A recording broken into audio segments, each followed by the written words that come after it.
Tim. I'm not shocked at all. I've been saying this for fucking months. Nearly a year. The moment you think he can't do it is the moment he takes the White House. Of course Trump fucking won. What is everyone so fucking shocked about? Jesus, the media, the political elite, the pollsters, the markets, you, a jaw on the floor. How can everyone be so fucking stupid? Hillary Clinton. What were the Democrats thinking? Hillary Clinton. Don't get me wrong, I wanted Hillary to win. I'd personally vote for Lucifer over Donald Trump. Trump, the pussy-grabbing, wall-building, climate change-denying, health-care abolishing, tax-dodging, shit-spewing demagogue. How shit have you got to be to lose to that? Where was Sanders? Why wasn't he on the ticket? I have no doubt in my mind that Sanders would have beaten Trump hands down. But instead, they chose Clinton, a candidate who's been cozying up to the banks and dry-humping corporations for years, who is on record telling her corporate friends that you should have a public and a private persona. In other words, don't tell the truth to the plebs or you won't be able to rip them off. She'll do. That was the feeling. What did they think was going to happen? People keep saying to me, how did this happen? They're dumbfounded. But it's so simple. The left did this. This is my fault, people like me. When are we going to learn? The left have given up putting any argument across at all, to the point where Clinton is considered left, liberal. On many issues, Theresa May is less right-wing than Clinton. That's just a fucking fact. And yet my friends are on Facebook saying, I'm with her. I'm fucking not.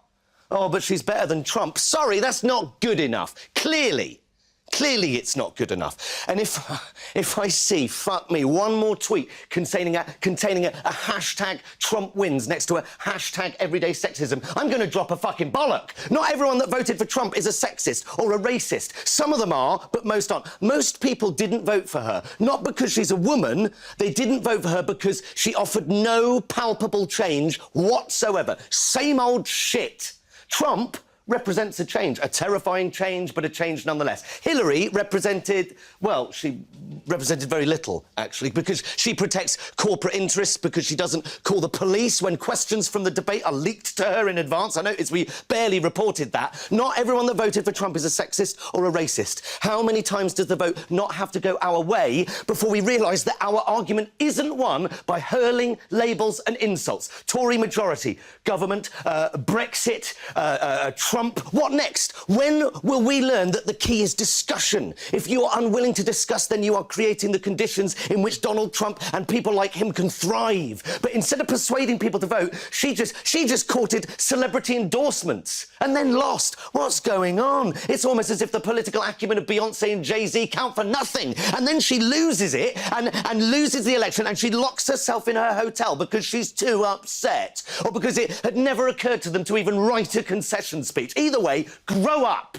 I have no sympathy for her whatsoever. Be a better candidate. But the thing is, I can't say that. I can't say this to any of my friends, Tim. People like me. I'd get fucking lynched if I said this, because people like me won't listen. I did this. This is my fault. Fucking Donald Trump. The left is responsible for this result, because the left have now decided that any other opinion, any other way of looking at the world is unacceptable. We don't debate anymore because the left won the cultural war. So if you're on the right, you're a freak. You're evil, you're racist, you're stupid, you are a basket of deplorables. How do you think people are going to vote if you talk to them like that? When has anyone ever been persuaded by being insulted or labelled? So now, if you're on the right or even against the prevailing view, you are attacked for raising your opinion. That's why people wait until they're in the voting booth. No one's watching anymore. There's no blame or shame or anything, and you can finally say what you really think, and that is a powerful thing. The Tories in charge, Brexit, and now Trump. And all the polls were wrong, all of them, because when asked, people can't admit what they think. They can't admit what they think. They're not allowed to. The left don't allow them to. We have made people unable to articulate their position for fear of being shut down. They're embarrassed to say it. Every time someone on the left has said, you mustn't say that, they are contributing to this culture. It's time to stop moaning. It's time to stop crying over spilt fucking Brexit. It's time to stop ignoring your opponents, or worse, trying to silence them. It's time to stop banning people from speaking in universities. It's time to stop thinking that reposting an article on your Facebook feed is political engagement, that banning a gymnast from doing what he's good at because he insulted someone's religion somehow achieved something. And sorry, when did the Gymnast Association start thinking it was appropriate to start enforcing blasphemy laws? It's time to realise that reading The Guardian doesn't make you a liberal, that retweeting Greenpeace doesn't lower your carbon footprint. And if my mansplaining is triggering you, you can either fuck off to your safe space or you can engage and debate me and tell me what I'm getting wrong. Because Trump just won the White House. Being offended doesn't work anymore. Throwing insults doesn't work anymore.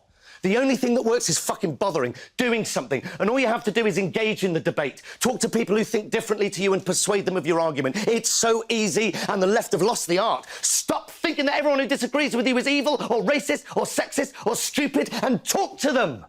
Persuade them otherwise, because if you don't, I'll tell you what you get. You get President Trump.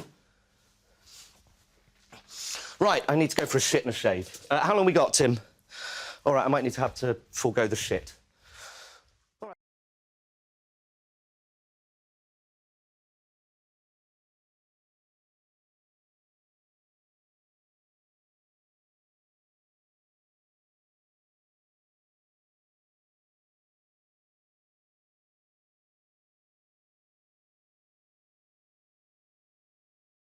And two, a congressman called Weiner sent a picture of his dick to a teenager, and by a series of extraordinary events that could stop Clinton getting the White House and put a total dick like Trump in the Oval Office.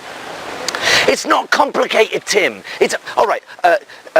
American politics, an idiot's guide, okay? A total penis called Weiner got his cock out, which could mean a total dick in the Oval Office. The last dick in the Oval Office was a Bush, which is confusing. Before that, the last dick in the Oval Office was that of Clinton's own husband, who got his out so it could be filleted by a 20-something intern. Before him, it was more Bush, older Bush, but Bush nonetheless, and he was originally vice president to a movie star who had Alzheimer's. So the Oval Office is either full of Bush, cock, or the mentally impaired, and now possibly Trump, which is what my son calls a fart. Bush, cock, or arse gas. Welcome to the wonderful world of American politics. Simple enough for you, Tim. Enjoy your flight. What?